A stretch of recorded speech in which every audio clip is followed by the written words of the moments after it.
Hey there ghouls and creeps, I'm Britt, and welcome to my channel where we do spooky, DIY, home, and lifestyle content all year long. Today we're going to be working on a project that combines two of my most favorite things, and those things include miniatures and Salem, Massachusetts. My husband and I visited Salem back in October of 2021, and ever since I've wanted to go back.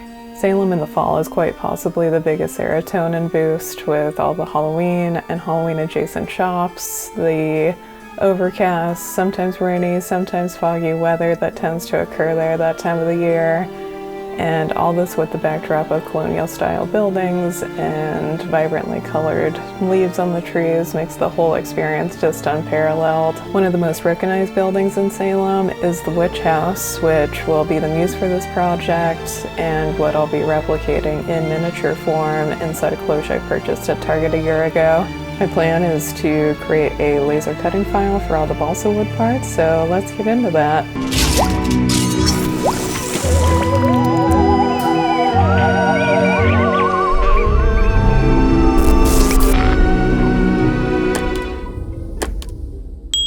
Using a reference image I found online, I began by tracing the front facade of the house.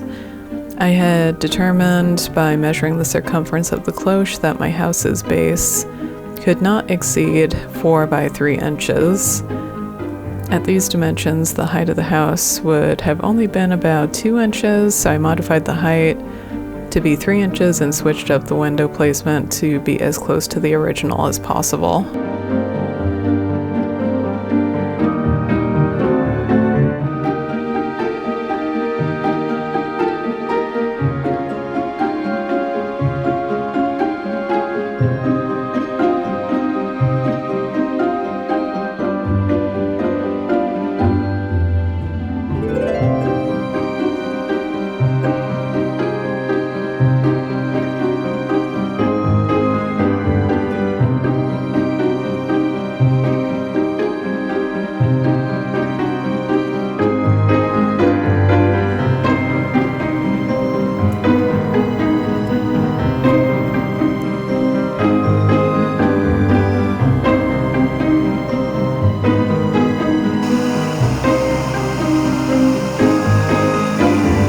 I was finished with cutting balsa wood pieces, and then I remembered the base. So I went back into Illustrator, drafted my base, making it 1/4 inch less than the cloche's circumference, and included a house perimeter line to be engraved into the wood for assembly ease. I made sure to include a hole in the base's center to allow for the LED tealight. Then it was a trip back to the laser to get the base cut.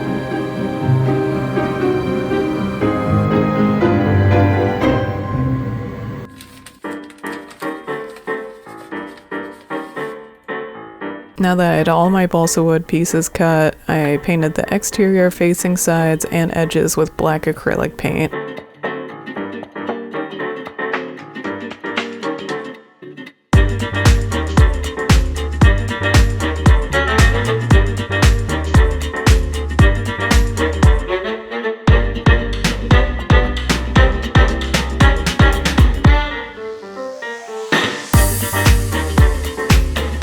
After I measured the window openings, I then measured out rectangles on my vellum, adding about 1/4 inch to all the sides.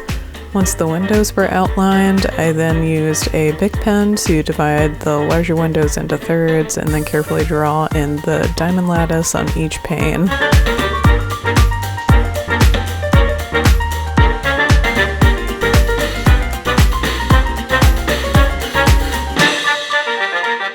Because I've never held my writing utensils properly, I do occasionally smudge my hard work.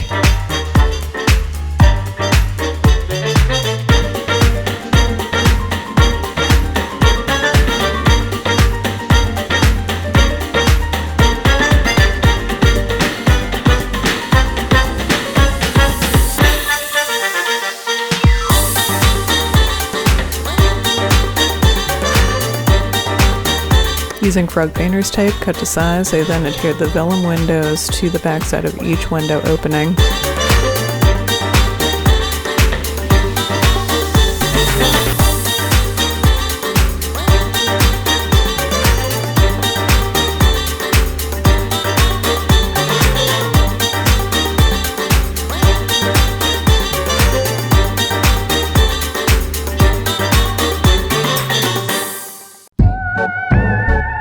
Once the windows were all in place, I was then able to hot glue my house front pieces together.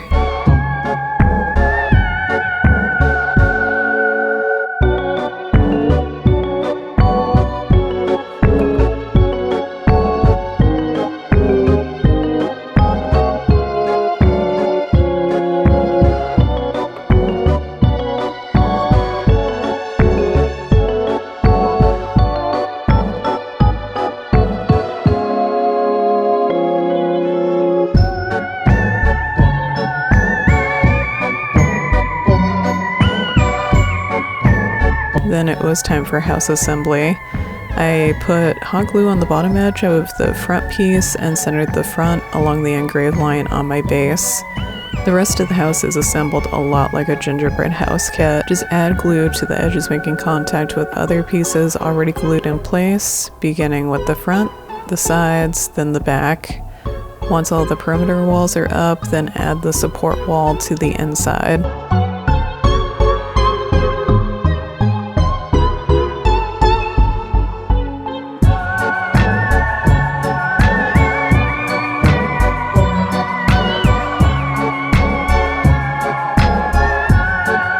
After testing out the cloche with the house inside, I found that the roof edges on the side gables were making contact, so I had to shave these down a little. Then I did touch-ups with the black acrylic paint, painting the newly cut roof edges and exposed dried hot glue.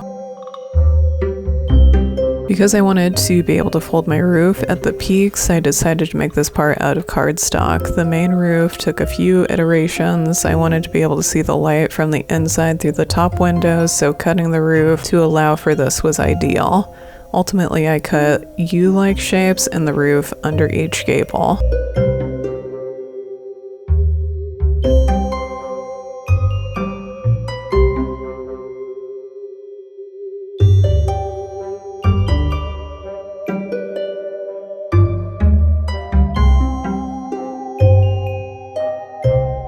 To get all the lines created by the house's siding, I simply used a graphite pencil and drew horizontal lines approximately 1/16 of an inch apart.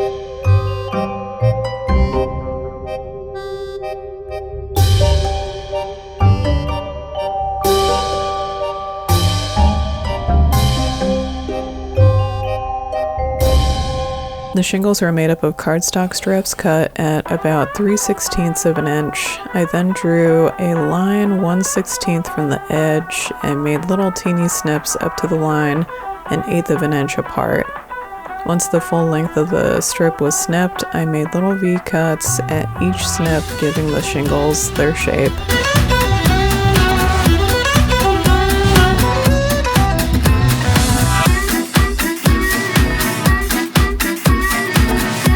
Using a glue stick, I adhered rows of shingles on the roof piece, positioning each row 1/8 of an inch apart.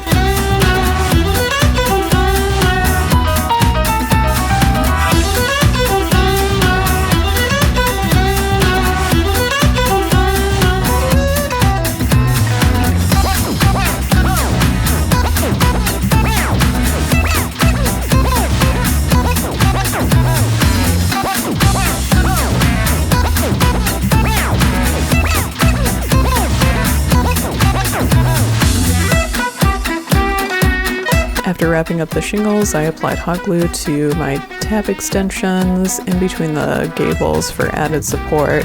I then glued the rest of the roof to the tops of the walls and house sides.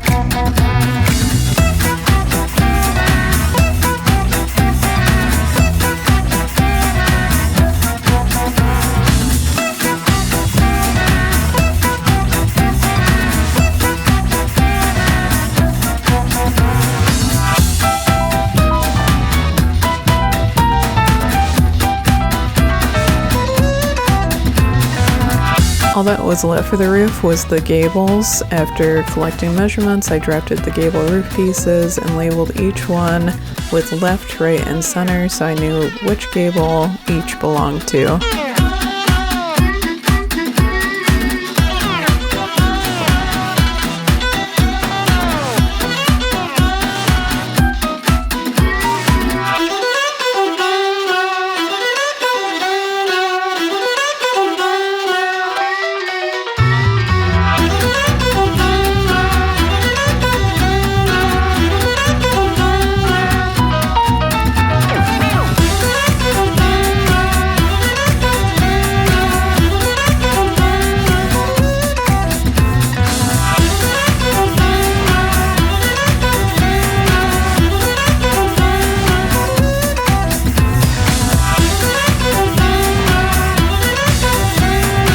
To paint the cobblestone path going up to the front door, as well as the front door handle and wreath, I first traced out all these features with a pencil to use as a reference.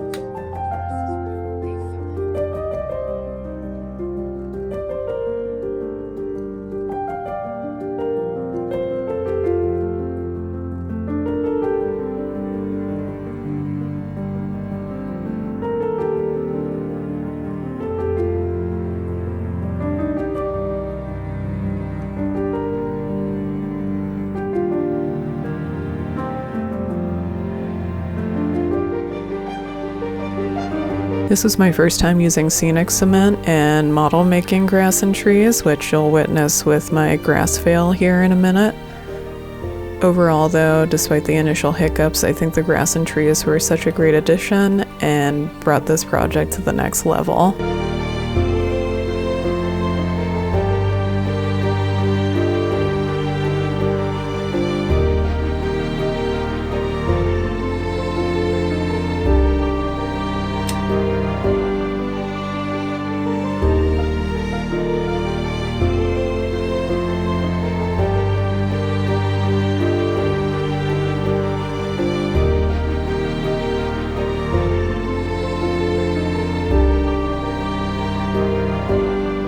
I've always been attracted to miniature things. In fact, one of the biggest reasons my husband and I moved to Portland was so that I could pursue a career at Leica, the stop-motion animation studio credited for producing films like Coraline and Paranorman. I was lucky enough after years of applying and portfolio updates to land an interview for a textile fabricator position after sending in customized Jones soda bottles to the recruiting department. I did not get the job, but I was approached to reapply, this time as a soft goods fabricator, which I ecstatically applied for and was fortunate enough to get an in-person interview. Unfortunately, I didn't get this job either, and I was crushed. I had worked so hard to get my dream job, and it just wasn't working out. After a long while of feeling sorry for myself, I began to identify the reasons why I wanted to work for Leica so badly, and in the process I identified my why. I wanted to inspire people through storytelling, to collaborate with other creatives, and make things as my job, most of which I currently get to do in the videos I make for you all every other week. The point of this story is that if you have a dream that isn't happening for you, consider identifying your why. Chances are, the things you think that dream will provide can be found in pursuit of a different dream.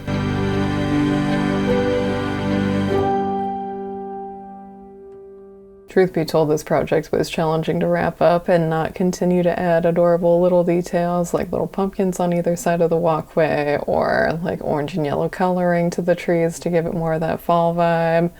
The original house actually has a chimney like in the center of the roof, which I did not end up adding because like in the reference photo that I was mainly looking at, it wasn't super obvious, but then when I looked at other reference images, it became more apparent, and at that point I was like, I just gotta finish, I gotta wrap it up and move along.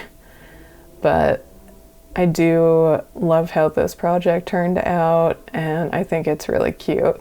Let me know in the comments if you have also visited Salem and what's your favorite thing to do in Salem if you have visited. If you haven't subscribed yet, please consider doing so. Subscribing, commenting, and liking all let me know that the content I'm making is resonating with you. Thank you, as always, for visiting my creepy craft corner of the internet and for watching till the end. Now let's get to that grand reveal.